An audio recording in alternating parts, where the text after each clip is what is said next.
نحمده ونصلي ونسلم على رسوله الكريم اما بعد اعوذ باللہ من الشیطان الرجیم بسم اللہ الرحمن الرحیم والذین اذا فعلوا فاحشة او ظلموا انفسهم ذکروا اللہ فاستغفروا لذنوبهم ومن یغفر الذنوب الا اللہ وَلَمْ يُصِرُّوا عَلَى مَا فَعَلُوا وَهُمْ يَعْلَمُونَ صدق اللہ العظیم ان اللہ وملائکتہ یصلون علی النبی یا ایہا الذین آمنوا صلوا علیہ وسلموا تسلیما الصلاۃ والسلام علیک یا سیدی یا رسول اللہ وعلی آلک واصحابک یا حبیب اللہ۔ سارے حضرات درود شریف پڑھیے۔ الصلاۃ والسلام علیک یا رسول اللہ وعلی آلک واصحابک یا حبیب اللہ۔ حمد و صلوات کے بعد عزیز دوستو، قابل صد احترام بزرگوں، بھائیوں، اللہ تعالیٰ نے قرآن مجید میں ارشاد فرمایا کہ والذین اذا فعلوا فاحشۃ، فرمایا وہ لوگ جو کسی بے حیائی کے کام کا ارتکاب کر لیں، او ظلموا انفسہم، یا اپنی جان پر کوئی ظلم کر لیں، ان سے کوئی ایسا کام ہو جائے جو حیا کے منافی ہو یا ایسا ہو جو سبب بن جائے ان کی جان پر زیادتی کا، ذکر اللہ، پھر وہ اللہ کا ذکر کرے، فاستغفروا لذنوبہم، اور اپنے گناہوں کی معافی مانگے، اور ایک بات ذہن میں رکھیں، وَمَن یغفر الذنوب الا اللہ، کوئی گناہ معاف کرنے والا نہیں سوائے اللہ کے، اور فرمایا وَلَمْ یُصِرُّوا عَلَى مَا فَعَلُوا وَهُمْ يَعْلَمُونَ، جانتے بوجھتے ہوئے اڑ نہ جائیں،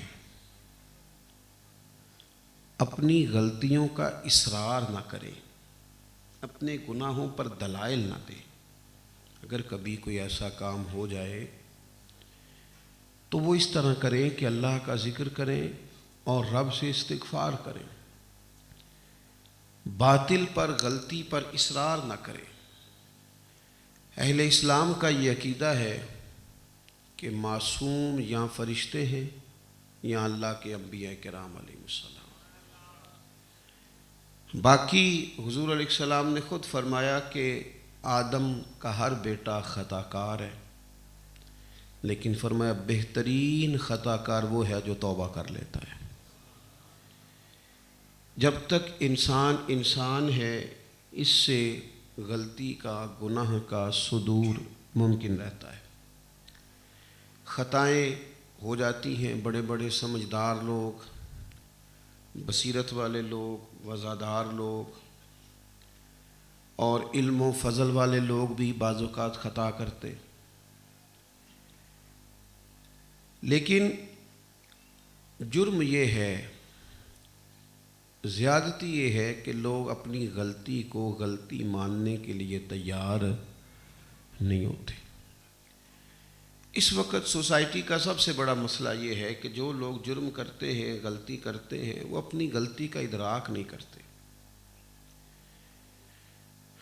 ایک بڑا طبقہ تو ایسا ہے جو اپنی غلطی کو غلطی نہیں مانتا، وہ دلیلیں پیش کرتا ہے، وہ کہتے ہیں جی یہ وجہ بنی تھی، یہ سبب بنا تھا، یہ فلاں چیز جو ہے اس کے رد عمل کے طور پر مجھے یہ کرنا پڑا۔ غلطی کو غلطی تسلیم کرنے کو لوگ تیار نہیں ہو۔ اس کا نقصان یہ ہوتا ہے کہ انسان توبہ کے دروازے سے دور ہو جاتا ہے، اس کی اصلاح کا کام مشکل ہو جاتا ہے، چونکہ وہ ماننے کو تیار ہی نہیں کہ میں نے غلطی کی ہے۔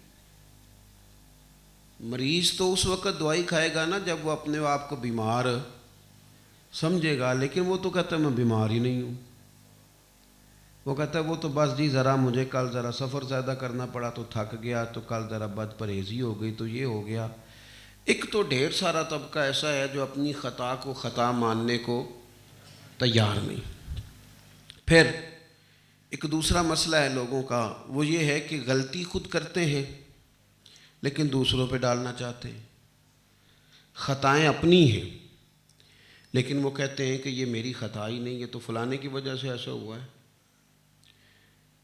طلباء کی ایک لمبی چوڑی فہرست ہے جو کہتی ہے گھر کے حالات کی وجہ سے ہم پڑھ نہیں سکے۔ ہوتا ہے، بہت ساری جگہوں پہ مجبوریاں ہوتی ہیں، لیکن ڈھیر سارے لوگ یہ صرف بہانہ کرتے ہیں۔ جو پڑھنا چاہے اسے گھر کی مجبوریاں کچھ بھی نہیں کہتی۔ پڑھنے والے لوگ مزدوریاں کر کے بھی پڑھ لیتے۔ کچھ لوگ کہتے ہیں جی یہ فلاں دوستوں کی صحبت مجھے نیک کام نہیں کرنے دیتی۔ آپ ان پر ڈال رہے ہیں، آپ اپنی جان چھڑا رہے ہیں، لیکن جو مومن ہوتا ہے وہ اثر قبول نہیں کرتا، وہ تو اثر دیا کرتا ہے۔ آپ کہہ رہے ہیں فلاں دوستوں کی صحبت نے مجھے بگاڑ دیا، تو آپ کی صحبت نے ان سب کو سوار کیوں نہیں دیا؟ چاہیے تو یہ تھا کہ وہ آپ کی وجہ سے راہ راست پر آ جاتے۔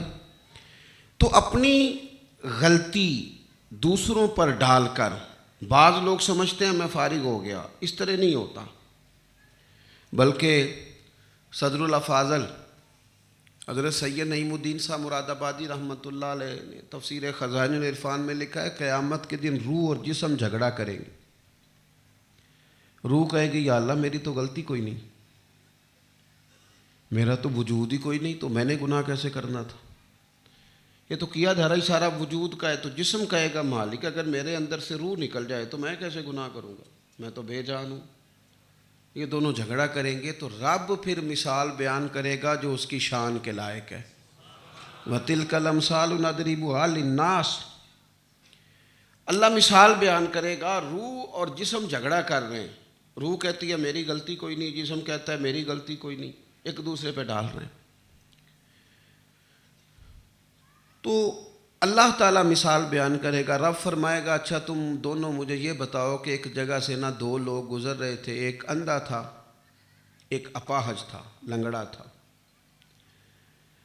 اب وہ جو لنگڑا تھا اس نے دیکھا درخت پر پھل لگے ہوئے، اس نے اس اندھے سے کہا کہ یار پھل لگے ہوئے ہیں، اگر میں چڑھ سکتا ہوتا نا تو میں اتار لیتا، لیکن چونکہ میں لنگڑا ہوں چڑھ نہیں سکتا لہذا میں اتار نہیں سکتا۔ تو بندہ کہنے لگا تو چڑھ نہیں سکتا، میں دیکھ نہیں سکتا، تو اس طرح کرنا تو میرے کندھوں پہ سوار ہو جا اور تو پھل اتار لے۔ وہ جو لنگڑا تھا اپاہج تھا وہ اس نابینا کے کندھوں پہ سوار ہوا، اس نے اوپر سے پھل اتارے، دونوں نے چوری کے پھل مل کے کھائے۔ رب فرماتا ہے بتاؤ بھئی غلطی کس کی؟ ان دونوں میں سے خطا کار کون ہے، سزاوار کون ہے؟ تو عرض کرنے لگے مالک دونوں کی غلطی ہے۔ تو رب فرمائے گا پھر جسم اور روح بھی دونوں کی غلطی ہے۔ پھر ان دونوں نے ایک دوسرے کو سہارا دیا اور گناہ کا راہ اختیار کیا، تو اپنی غلطیاں ساری زندگی دوسروں پہ ڈال کر لوگ اپنے آپ کو آسودگی دینا چاہتے ہیں، اپنے دل کو مطمئن کرتے ہیں اپنی غلطیاں دوسروں پر نہ ڈالیں، بلکہ یہ غور کریں کہ میری وجہ سے دوسروں کا نقصان کتنا ہوا، بلکہ یہ دیکھیں کہ میرے سبب سے دوسروں کے کتنے زیادہ معاملات پیچھے چلے گئے۔ آپ کو ہزار ہا لوگ نظر آئیں گے جو یہ کہتے ہیں جناب فلانے کی وجہ سے میں پڑھ نہیں سکا۔ تو میں کہتا ہوں کبھی کبھی وہ ادارے والے بھی تو ملے نا جو کہیں کہ ہمارا ادارہ غلط تھا تو بڑے بچے پڑھ نہیں سکے، وہ بھی تو اپنی غلطی مانے نا۔ کبھی کبھی وہ لوگ جو منصب پر فائز ہے وہ بھی تو کہے نا کہ ہماری مس مینجمنٹ کی وجہ سے بڑے لوگ ناکام ہو گئے۔ کبھی کبھی خانقاہی لوگ بھی تو یہ تسلیم کرے نا کہ جناب ہم تربیت کا وہ ماحول فراہم ہی نہیں کر سکے، ہم لوگوں کو راہ ہدایت پر لگانے کے لیے اسباق دینے کے لیے وہ منظم طریقے ہی وضع نہیں کر سکے۔ ساری زندگی لوگ اپنی غلطیاں نہیں مانتے، ساری زندگی لوگ دوسروں پر ڈالتے ہیں۔ تیسری بات آج کے زمانے میں یہ ہو گئی ہے کہ ایک لمبا چوڑا طبقہ ہے جو اپنے آپ کو معاذ اللہ غلطیوں سے اونچا سمجھنے لگا ہے۔ لمبا چوڑا طبقہ ہے جو کہتا ہے مثلا میں تو نہیں نہ کر سکتا، مثلا یہ میں تو نہیں نا، بھئی آپ مہربانی کریں آپ تھوڑا، اور ان میں زیادہ تر وہ لوگ ہیں جو کچھ تھوڑا پڑھنا لکھنا جانتے ہیں، حالانکہ ہمیشہ غلطی وہ شخص کرتا ہے جو میدان میں رہتا ہے۔ مجھے بتائیے جو بندہ سفر کرتا ہے وہی تھکتا ہے نا، جو میدان میں لڑتا ہے کبھی کبھی ہارتا بھی، تو غلطی تو ہمیشہ وہ لوگ کرتے ہیں جو میدان میں رہتے ہیں۔ کوئی عبارت پڑھے گا تو زیر زبر کی غلطی ہوگی نہ، تو جو پڑھے ہی نہ۔ کوئی شخص اگر بولے گا تو پتہ چلے گا نا اس کی سپیکنگ پاور کیا ہے، اور اگر وہ بولے ہی نہ۔ ہمارے ہاں یہ ماحول بن گیا ہے بھئی غلطی تو ہمیشہ بڑا آدمی کرتا ہے۔ کبھی آپ نے دیکھا ہے کہ جس کو تیرنا نہ آتا ہو وہ دریا میں چھلانگ لگا جائے؟ دریا میں چھلانگ کون لگاتا ہے؟ تو کئی دفعہ بیچارہ تیرنے والا ڈوب بھی جاتا ہے، لیکن مسئلہ تو یہ ہے کہ اترا تو صحیح نا میدان میں۔ آپ مجھے بتائیے کہ جو لوگ جہاز اڑاتے ہیں وہ کوئی معمولی لوگ ہوتے ہیں؟ کتنی ڈگریوں کے بعد اور کتنی زیادہ عملی تربیت کے بعد وہ میدان میں آتے ہیں، لیکن کبھی کبھی خدا نخواستہ حادثہ بھی ہو ہی جاتا ہے۔ تو انسان کو ادراک رکھنا چاہیے کہ غلطی کئی دفعہ بڑے لوگوں سے ہوتی ہے، اور پھر بڑا آدمی ہوتا ہے بڑا، چھوٹا جو بندہ چھوٹے ظرف کا ہوتا ہے وہ کبھی اپنی غلطی نہیں مانتا۔ جو بڑے ظرف والے لوگ ہوتے ہیں نا وہ غلطیاں مانتے ہیں، حوصلہ بڑا ہوتا ہے، لہذا وہ اپنی خطا بھی جلدی، بڑا حوصلہ ہوتا ہے بڑا، اس لیے وہ بات مانتے ہیں۔ تو زندگی کے اندر اپنی غلطی کو، اپنی خطا کو، جہاں جہاں ہماری کمزوریاں ہیں، جہاں جہاں ہماری سستیاں ہیں، جہاں جہاں ہمارے اندر کمیاں پائی جاتی ہیں، ان کو ڈھونڈیں، تلاش کریں۔ جب انسان کوشش کرتا ہے نا، کوشش کرتا ہے، میں اپنے دوستوں کے بیچ جب کوئی بھی ہم کام سٹارٹ کرتے ہیں نا، کوئی تعمیری، کوئی تحریکی، کوئی تنظیمی، اللہ تعالیٰ فضل کرتا ہے، میرے ساتھ آج تک یوں ہوتا ہے کہ اگر ہم نے 1500 لوگوں کے لیے بندوبست کیا تو 2500 لوگ آئیں، اور 2500 کا اہتمام کیا تو 5000 آئیں۔ اب بعض لوگ آ کے کہتے ہیں کہ بڑی مبارک ہو جی، آپ نے تو فلاں اجتماع کیا تو ہزاروں لوگ آ گئے، آپ نے تو ادارہ شروع کیا تو کمال ہو گئی، ہم ٹارگٹ بناتے ہیں کتنے طلباء رکھنے ہیں، اس سے ڈبل آ جاتے ہیں، لوگ مبارک دیتے ہیں۔ میں کیا کرتا ہوں، میں نے اللہ کے فضل سے ڈائری بنائی ہوئی ہے، میں نوٹ کرتا ہوں کہ اس اجتماع میں ہم سے کیا کیا غلطی رہ گئی، کہاں کہاں کر کے ہمیں زیادہ چیزوں کو بہتر کر سکتے تھے، ہم نے توجہ نہیں دی، ادارے کے فلاں معاملات میں کس طرح کر کے ہمارے اندر کمزوریاں رہ گئیں، کون کون سی چیزیں ایسی تھیں جو مزید بہتر کی جا سکتی تھیں پر ہم بہتر نہیں کر سکے۔ جب آپ کے اندر یہ ہمت ہوتی ہے اپنے آپ سے سوال کرنے کی، جب آپ کے اندر یہ طاقت ہوتی ہے اپنے آپ کو سمجھا لینے کی، جب آپ کے اندر یہ ہمت ہوتی ہے اپنی غلطی خود مان لینے کی، پھر اس کا مطلب یہ ہے کہ آنے والے وقت میں آپ بہتری کی طرف جائیں گے۔ لیکن اگر ساری زندگی اسی چکر میں پڑے رہے، ساری زندگی اسی چکر میں پڑے رہے، فلانے نے تربیت نہیں کی، فلانے نے مجھے قریب نہیں کیا، میں مثلاً بہت سارے سنگی احباب کہتے ہیں آپ ہمارے پاس آئیں، میں ان سے کہتا ہوں کہ اگر تو آپ نے تقریر کو سننا ہے تربیت کے لیے تو پھر تو بڑی تقریریں کی جا چکی ہیں اور سنی، اگر تو تربیت لینی ہے، کچھ حاصل کرنا ہے تو پھر تو چلو ہمت کے مطابق ہم بات کرتے ہیں، آپ سنتے ہیں، اور اگر معاملہ کوئی اور ہے تو پھر اس مسئلے کا کوئی حل ہے، اس کا کوئی حل نہیں۔ اگر یہ کام کانوں کی لذت کا ہے یا فوٹو کی تشہیر کا ہے تو پھر اس کا کوئی مطلب اس کا کوئی حل نہیں، پھر یہ بڑھے گا۔ ہر روز آپ کریں تقریر، سنیں تقریر، پڑھیں نعت۔ ہمیں ادراک کرنا چاہیے، مومن کا آئینہ ہے، اسے غور کرنا چاہیے۔ ایک اصطلاح ہے صوفیاء میں، حضرت مجدد الفسانی رحمۃ اللہ علیہ نے اس کو مکتوبات شریف میں بیان کیا، وہ ہے دید قصور۔ صوفیاء کہتے ہیں کہ خوش نصیب ہے وہ شخص جسے اپنی غلطیاں نظر آنی شروع ہو جائیں، وہ خوش بخت آدمی ہے جس کی آنکھوں کے سامنے، اور فرماتے ہیں وہ بڑا کم نصیب ہے کہ جسے اپنی خوبیاں نظر آئیں، اوہ بلے بلے میری یہ شان ہے، میرا یہ مقام ہے، میں یہ کر دیتا ہوں، میں اللہ کے فضل سے وہاں بھی خدمت کر رہا ہوں، اللہ کے فضل سے یہ ڈیوٹی بھی کر رہا ہوں۔ یہ جن لوگوں کو خوبیاں نظر آنی شروع ہو جاتی ہیں نا اپنی، وہ خطاؤں میں آ جاتے ہیں، وہ یہاں تو تکبر کا شکار ہو جاتے ہیں معاذ اللہ، یا خود پسندی کا شکار ہو جاتے ہیں، اس کا نقصان انہیں یہ ہوتا ہے کسی سے بنتی نہیں۔ وہ اپنی ذات کی حد تک تو کوئی چیز ہوتے ہیں لیکن ان کا وجود نفع بخش نہیں ہوتا۔ تو زندگی میں اپنی خطائیں، اپنی غلطیاں، ہم جہاں جہاں ناکام ہوئے کیا وجہ تھی، کیوں ناکام ہوئے؟ اگر کسی وجہ سے ہم مقروض ہوئے تو تلاش کرنا چاہیے نہ کیوں ہوئے۔ اگر کسی وجہ سے ہمارے اپنے ہم سے ناراض ہوئے اور ان لوگوں نے ہم سے شکوے کیے تو غور کرنا چاہیے تھا نہ کیوں کیے۔ رد عمل کے طور پر سخت ہو جانا تو کوئی کام نہیں، شکوے شکایتوں کا بازار کھول لینا تو کوئی کام نہیں، لیکن ڈھونڈنا، تلاش کرنا، غور کرنا کہ کہاں کہاں کوتاہیاں رہ گئیں، کہاں کہاں ہم سے غلطیاں ہوئیں، کہاں کہاں ایسے کام تھے جو ہم سے رہ گئے، ان کو تلاش کرنا یہ اصل کام ہے۔ انسان ہے۔ حضرت عمر رضی اللہ تعالیٰ عنہ یعنی ایسے شخص ہیں جن سے غلطیوں کا احتمال بڑا تھوڑا ہے۔ ہم صحابہ کو اور اہل بیت کو معصوم نہیں مانتے، محفوظ مانتے ہیں، لیکن حضرت عمر کا معاملہ بدرجہ اولا زیادہ اس لیے ہے کہ حضور نے فرمایا عمر کو دیکھ کے تو شیطان ویسے رستہ بدل جاتا ہے، تو جہاں آتا نہیں وہاں وسوسہ اندوزی کیا کرے گا۔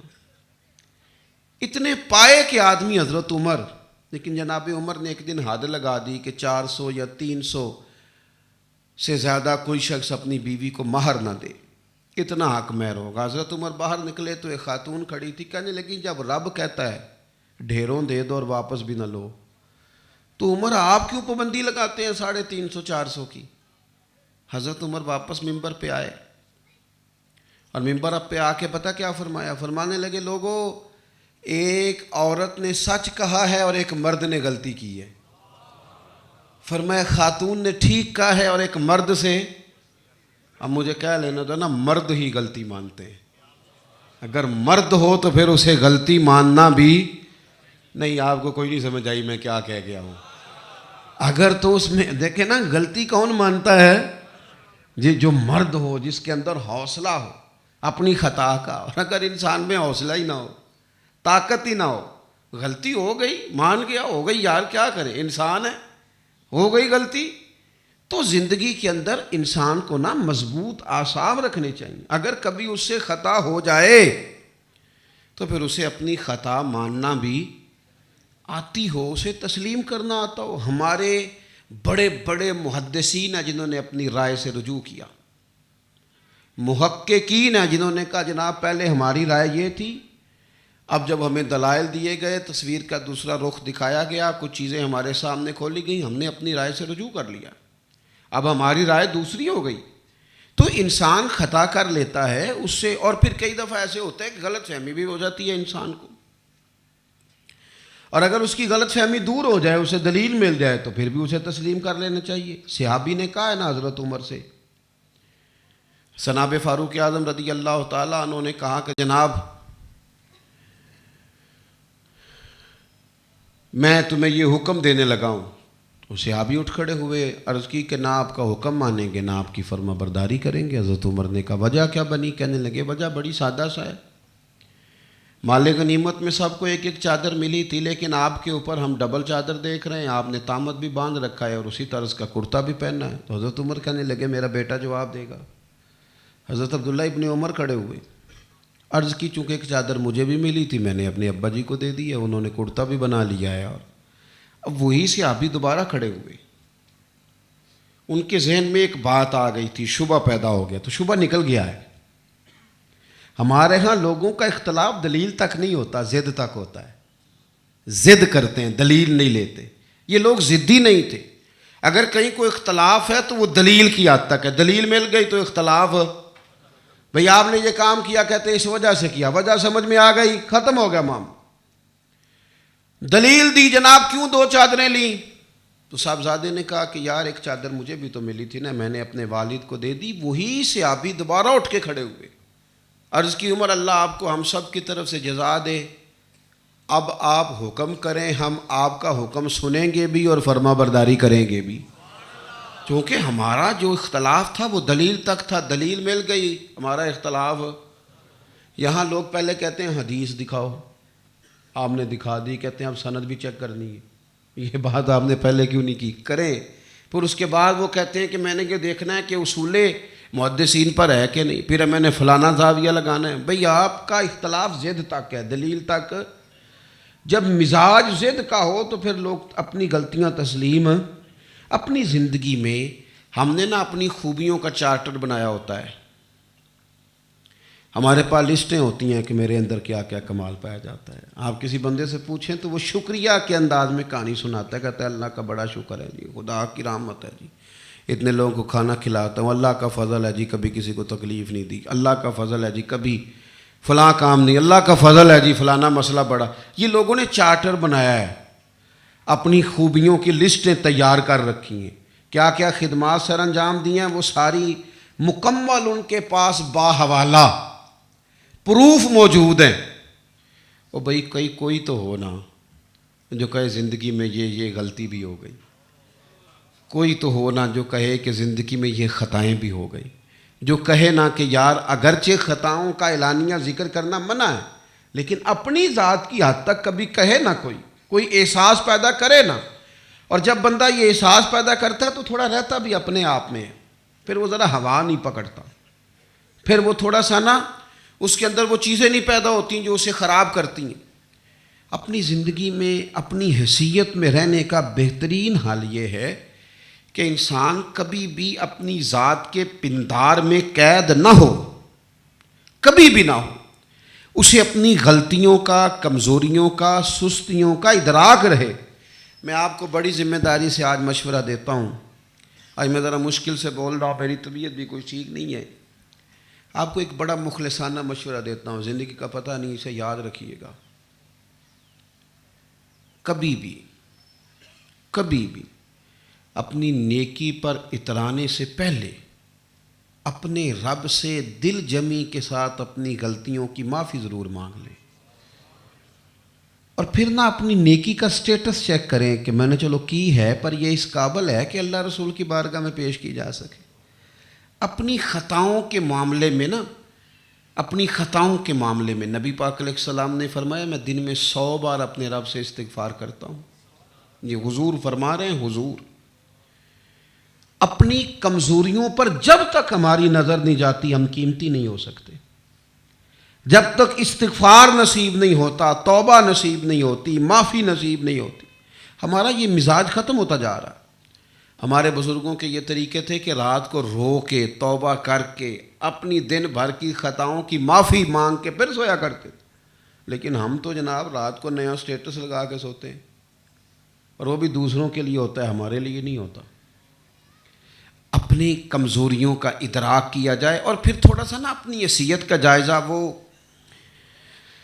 محمود غزنوی کو کسی نے کہا کہ ایاز بڑی اچھی ادائیں دکھا کے آپ سے انعام کرام وصول کرتا ہے, تو اس نے نا وہاں جنگل میں گھر بنایا, وہاں ہیرے جواہرات مال دولت سارا کچھ جمع کر رہا ہے. ایک دن ایسا نہ ہو کہ آپ کے مقابلے میں کرسی رکھ کے بادشاہ بن جائے. تو میں اکثر کہتا ہوں سارے لوگ ہی کانوں کے کچے ہوتے ہیں, کوئی تھوڑے زیادہ ہوتے ہیں, کچھ کم ہوتے ہیں, اور بادشاہ تو بڑے ہی کچے ہوتے ہیں.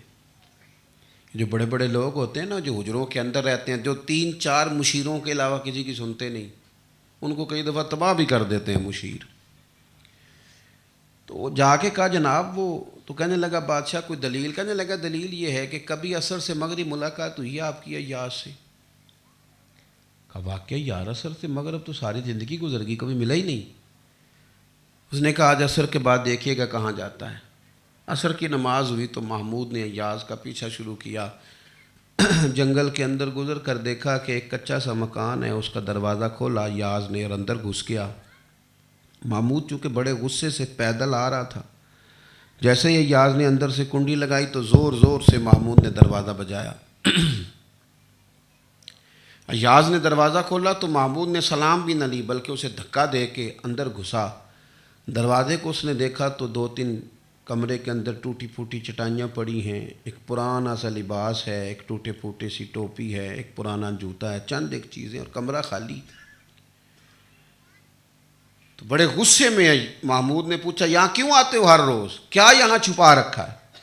اتنے غصے میں کبھی نہیں دیکھا ایاز نے محمود کو.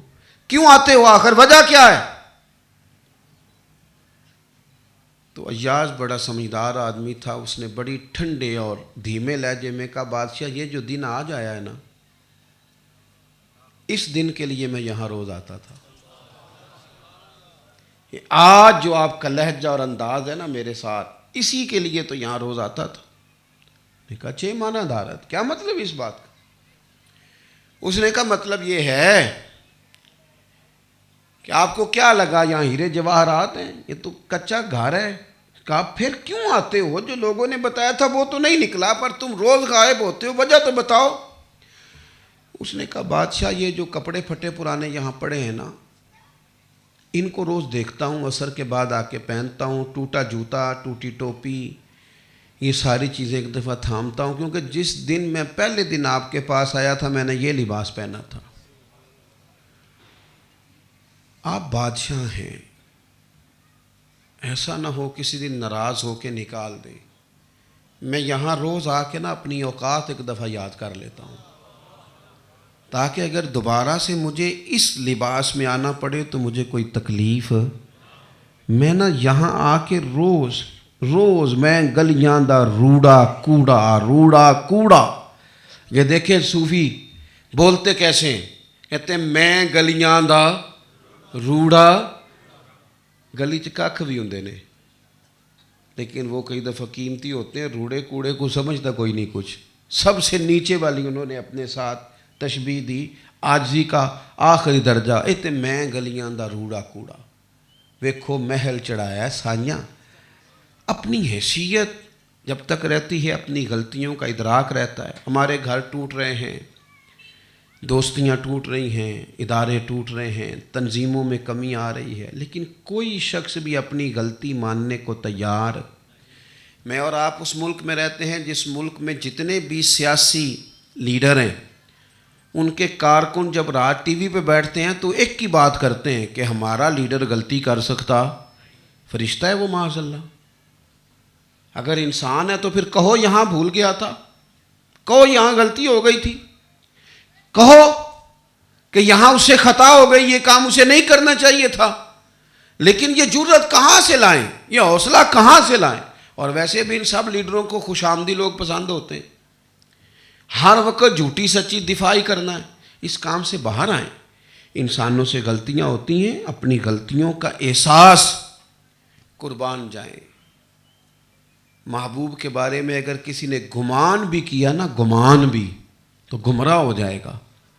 حضور تو معصوم عن الخطا ہیں، لیکن آپ کو پتہ ہے جب حضور کے وصال ظاہری کا وقت آیا نا تو ماتھے پہ مقدس پیشانی پہ پٹی بندھی ہوئی تھی۔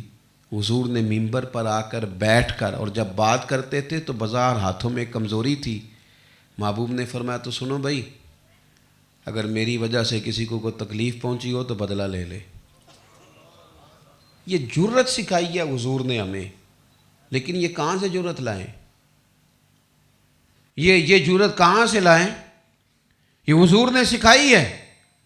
پڑھیے طبقات ابن سعد، فرمایا اگر کسی بندے کو تکلیف پہنچی ہو تو آئے۔ حضرت عکاشہ بن محصن اٹھ کے کھڑے ہوئے، یا رسول اللہ کہ جنگ کے موقع پر آپ نے مجھے درہ مارا تھا، تو حضور نے فرمایا جاؤ نہ بلال فاطمہ کے گھر درہ پڑا لے کے آؤ۔ سیدہ پاک کے گھر درہ لینے حضرت بلال پہنچے تو کہا اس وقت حضور نے درہ کیا کرنا ہے، صحت مبارک تو علیل ہے ظاہری طور پر۔ حضرت بلال پہلے ہی درد دل میں تھے، رو کے ساری بات سنا دی۔ تو سیدہ کہنے لگی یہ میرے حسن حسین لے جا، عکاشہ سے کہہ 100 درے مارے، لیکن حضور کی صحت مبارک ٹھیک نہیں ہے۔ حضرت بلال بچوں کو لے کے آئے تو کریم محبوب نے فرمایا کہ میں سمجھ گیا ہوں فاطمہ نے کیوں بھیجے ہیں، ان کو بٹھائیے، عکاشہ کو درہ دیں۔ یہ جرت کرے، کیا ساری غلطیاں زندگی میں بہو کرتی ہے، ساس سسر کوئی بھی نہیں کرتے؟ کیا زندگی میں ساری غلطیاں شاگرد کرتے ہیں، استاد کبھی نہیں کرتے؟ کیا ساری خطاؤں کا منبع مرید ہیں، پیروں سے ہو ہی نہیں سکتی؟ کیا صرف جو بڑا ہے فیکٹری کا وہی مزدوری غلطی کرتا ہے، بڑا نہیں کرتا؟ کیوں نہیں لوگ اپنی غلطیوں کا ادراک اور احساس پیدا کرتے، اپنی خطاؤں کو کیوں نہیں ڈھونڈتے؟ اللہ اکبر۔ محبوب پاک علیہ الصلوۃ والسلام کے صحابہ نے درہ تھمایا تو حضرت عکاشہ جو درہ لے کے بڑھ رہے تھے نا تو تڑپ رہے تھے صحابہ۔ کوئی پیروں پہ ہاتھ رکھ کے کہہ رہا تھا کیا کر رہا ہے تو، کوئی کچھ کہہ رہا تھا، کوئی کہہ رہا تھا میں حاضر ہوں نا۔ حضرت صدیق اکبر جیسے لوگ آگے بڑھ رہے تھے، پر جناب عکاشہ آگے بڑھے، حضور کی بارگاہ میں عرض کی یا رسول اللہ وہ کرتا ہٹائیں نا۔ میری کمر ننگی تھی، محبوب نے کرتا ہٹایا تو دور پھینک کے درہ نبی پاک کے جسم سے لپٹ گئے۔ کہنے لگے محبوب کون ظالم ہے جس نے آپ کی طرف یہ سوچنا بھی تھا، میں نے تو ایک صرف موقع تلاشا تھا جاتے جاتے پیار کا یہ سلیقہ بنانے کا، لیکن حضور سید عالم علیہ السلام کا جو انداز ہے وہ کیا ہے کہ ہمیں سکھایا ہے محبوب نے کہ کچھ جرت یہ بھی پیدا کرو، کچھ کمزوری یہ بھی پیدا کرو، کچھ خطائیں انسانوں سے ہو جاتی ہیں، انہیں ان کا خیال ہونا چاہیے، لیکن ہم سمجھتے ہی نہیں ہیں۔ میں نے شاید 2-1 لوگ زندگی میں دیکھے ہیں جو مان رہے ہیں، باقی میں نے یہی حال دیکھا ہے کہ کسی سے غلطی ہو گئی، اس سے بات کریں تو کہتا ہے جی میری تو ہی سنو تو صحیح، انج ہو ہی نہیں سکتا، میں تے غلطی، ہاں مجھے موقع تو دے، میں انج کر دینا، تسی ایک کری میری گاؤ بھائی چھوڑ، تو 2 حرفی بات ہے، بھول گیا تھا یار، خطا ہو گئی تھی یار۔ او سیانے لوگ، بڑے لوگ، فقیر لوگ وہ صاف ہی بات کرتے تھے، کہتے چلو میرا بولیا چولیا معاف کری، ختم کر بات، بھول جو گیا تھا، انسان جو تھا، غلطی جو ہو گئی، میرا کام ہے بھول جانا، تیرا کام ہے معاف کرنا، موٹی سی بات ہے۔ سیانے لوگ تو یہاں آ کے اپنا، حضور علیہ السلام نے فرمایا رب کا جو بندہ اعتراف کرے نا، یا اللہ میں بھول گیا تھا، غلطی ہو گئی تھی، ثم تاب، پھر توبہ کرے، تاب اللہ علیہ، اللہ فوراً ہی توبہ قبول فرما لیتا ہے۔ وہ تو کہے تو صحیح نہ، لیکن یہاں بندے اڑے ہوئے، بہت سارے بندے آ کے کہتے ہیں پیر صاحب یاد تے نہیں کدی کسی نے تکلیف دیتی ہوئے، یاد تے نہیں کدی کسی بندے دا مال کھادا ہوئے، یاد تے نہیں، پر پتہ نہیں، میں کہ یار تو تے بہت ہی پرہیزگار بندہ ہے بھائی، ساڑھے کو تے کئی باری تکلیف ہو جاندی ہے، لنگ دیں لے کئیاں نو تکلیف ہو جاندی، جا رہے ہوتے ہیں کئی دفعہ تو مطلب یہ کہ گاڑی کی دھواں ہی پڑ جاتا ہے کسی پہ، تو معافی مانگتے رہتے ہیں اللہ سے کہ یا اللہ، نہ چاہتے ہوئے بھی ہو جاتا ہے، لیکن اتنے لمبے دعوے کر جانا، اتنی دور تک بات۔ وہ ایک بزرگ تھے مسجد میں نماز پڑھانے آئے، عصر کی نماز، 40 سال سے نماز پڑھا رہے تھے، حدیث پاک کے استاد تھے بہت بڑے،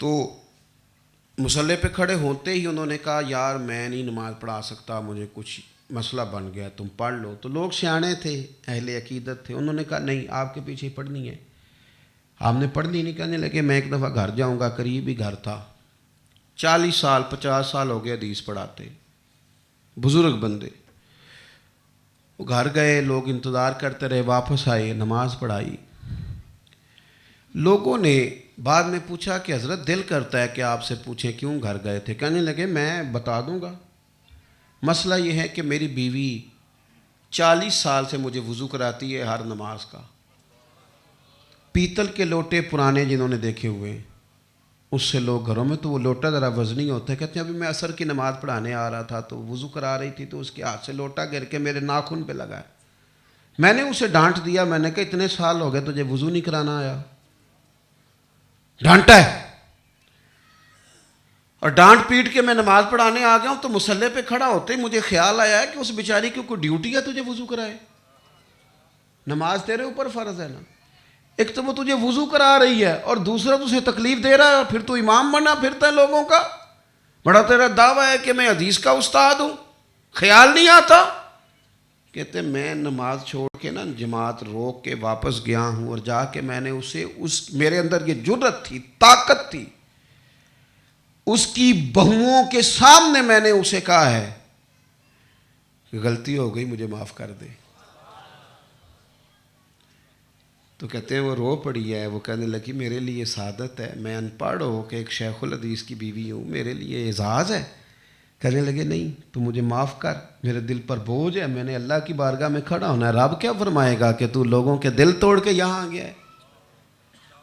وہ ایک دوست ایک دن بات کرنے لگے، بڑی پسند آئی، کہنے لگے ایک گھونٹ پوچھتا ہے آ کے روزہ دار کے، ایک گھونٹ پانی کا گلے سے چلا جائے تو روزہ ٹوٹتا ہے، یہ اتنا فتویٰ بھی مولوی سے پوچھتا ہے، لیکن بیٹی کا پورا حق کھا گیا، وہ نہیں فتویٰ پوچھا، سارا مال کھا گیا بہن کا، یہ نہیں سوال پوچھا اس نے، ایک گھونٹ پانی کا جو گلے سے اترا ہے اس کا وہ سوال پوچھتا ہے کہ وہ میرا روزہ رہا کہ نہیں۔ او خدا کے بندے، اتنا کچھ تو نے ڈکار بھی نہیں لیا، اور یہاں تو کہہ رہا ہے کہ جناب وہ قطرہ پانی کا اپنی غلطیوں کا ادراک کریں، اپنا محاسبہ، وہ جو کہا گیا تھا نا من عرف نفسہ فقد عرف ربہ، جو اپنے آپ کو پہچان گیا وہ مالک کو پہچان گیا۔ اپنی زندگی میں اپنا جائزہ لیں۔ بڑا پتہ کر لیا ہم نے لوگوں کا، کوئی کہاں رہتا ہے، کتنا کھاتا ہے، کتنا کماتا ہے، تھوڑا اپنا نہ پتہ کریں۔ اب لوگوں کا ہم نے بڑا حساب کتاب نکال لیا کہ کون بندہ کس سیاست میں ہے، کوئی تھوڑا اپنا نہ پتہ کریں، کچھ تھوڑا سا بیک گیئر نہ لگائیں، تھوڑا دیکھیں نا کہاں کہاں کوتاہیاں ہیں، کہاں کہاں غلطیاں ہیں، اپنے آپ پر تھوڑی توجہ نہ دیں۔ اٹھ نہ بھلیا وہ چل آ اتھے وسیے جتھے وس دینی سارے ینے، نہ کوئی ساڈی ذات پچھانے تے نہ کوئی سانو منے۔ تھوڑا سا نا اب یہ منوانے والے چکر سے باہر آئیں اور اپنی کمزوریوں کا، غلطیوں کا احساس پیدا کریں۔ وہ میرے بھائی موٹر سائیکل چلانا سیکھ رہے تھے تو وہ گر گئے، کچھ لوگوں نے، دوستوں نے مذاق اڑایا ان کا، تو وہ والد صاحب سے انہوں نے شکایت کی کہ ابا جی میں گرا بھی ہوں، چوٹ بھی لگی ہے، اور دوستوں نے مذاق بھی اڑایا۔ تو والد صاحب کہنے لگے پتر جڑے بندے ڈگ ڈگ کے سکھتے ہیں نا وہ سیانے بڑے ہو جاندے نہیں۔ جو بار بار اپنی غلطی کی اصلاح کرنا جانتا ہو وہ اعصابی طور پر بندہ مضبوط ہو جاتا ہے۔ اپنے آپ پر توجہ دیں، دیکھیں کہ ہمارے پیچھے کتنی غلطیاں ہو گئیں، ان کی اپنے رب سے معافی لی جائے اور آئندہ کے لیے دستور حیات کو منظم کیا جائے۔ اللہ توفیق عمل عطا کرے۔ آخر دعوانا الحمد۔